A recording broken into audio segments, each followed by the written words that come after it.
హల్లెలూయా. ఈరోజు చూడండి, యేసుక్రీస్తు మన కోసం తన ప్రాణాన్ని పెట్టాడు. ఇంత బలమైన దేవుడు నీలో ఉన్నాడు. నీలో ఉన్నవాడు లోకంలో ఉన్నవానికంటే గొప్పవాడు దేవుడు. హల్లెలూయా. దేవుడు నిన్ను ఎంతో ప్రేమిస్తున్నాడు. దేవుని గురించిన జ్ఞానం నీకు లేకపోతే దేవుడు నీకు సహాయం చేయలేడు. ఆ వజ్రాల బెల్ట్ ఎలాగైతే ఆ భేదవానికి సహాయం చేయలేదో, దేవుని జ్ఞానం నీకు లేకపోతే నీలో ఉన్న క్రీస్తు నీకు సహాయం చేయలేడు. హల్లెలూయా.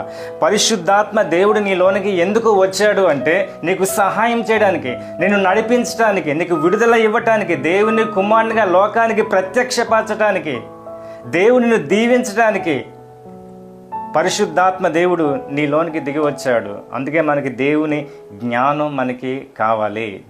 చూడండి, సిలువ మీద యేసుక్రీస్తు మన కోసం తన ప్రాణాన్ని పెట్టి ధర్మశాస్త్రం యొక్క శాపం నుంచి విడుదల ఇచ్చాడు. హల్లెలూయా. ద్వితీయోపదేశకాండం 28వ అధ్యాయంలో మనకు కనిపిస్తుంది, ధర్మశాస్త్రం యొక్క శాపం 3 విధాలుగా పనిచేస్తుంది. ఒక వ్యక్తి ఎప్పుడైతే పాపం చేస్తాడో, పాపం వల్ల వచ్చి జీతం మరణం, స్పిరిచువల్ డెత్ అంటే ఆత్మ సంబంధమైన మరణం, దేవునితో సహవాసం కోల్పోవడం, నరకానికి వెళ్ళిపోవడం అనేది జరుగుతుంది. ఆత్మీయ మరణం అంటాం అన్నమాట. ధర్మశాస్త్రం యొక్క శాపం, పాపం వల్ల వచ్చి జీతం మరణం. రెండోది, ధర్మశాస్త్రం యొక్క శాపం ఏంటంటే రోగాల నుంచి విడుదల ఉంటుంది. రోగం అనేది ఏలుబడి చేస్తుంది. పాపం వల్ల మనిషి జీవితంలో రోగం పనిచేస్తుంది. తర్వాత బేదరికం అనేది పనిచేస్తుంది. బేదరికం అనేది, ఈ 3 రకాల శాపాలు ధర్మశాస్త్రంలో ఉన్నాయి. యేసుక్రీస్తు ఆ శాపాన్ని తీసుకున్నాడు. ఇది గుడ్ న్యూస్ అన్నమాట. సిలువ మీద యేసుక్రీస్తు మన కొరకు శాపగ్రస్తుడిగా మారిపోయాడు. హల్లెలూయా. చూడండి, మన శాపాన్ని యేసు తీసుకున్నాడు. అబ్రహాము బ్లెస్సింగ్ని దేవుడు ఇచ్చాడు.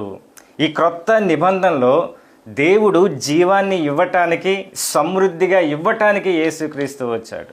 హల్లెలూయా. అందుకే క్రీస్తు యేసు నందున్న వారికి ఏ శిక్షా విధి లేదు. ఆ శిక్షని సిలువ మీద యేసు తీసుకున్నాడు. హల్లెలూయా.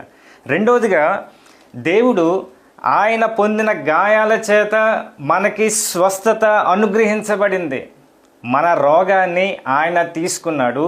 ఆయన స్వస్థత మనకిచ్చాడు. దేవుని ప్రజలారా, హల్లెలూయా. ఆయన మాట వలన దయ్యాన్ని వెళ్ళగొట్టి రోగులనెల్లా స్వస్థపరచను.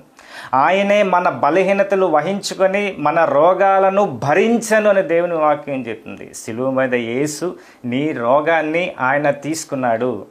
ఆయన స్వస్థతని మనకిచ్చాడు. హల్లెలూయా.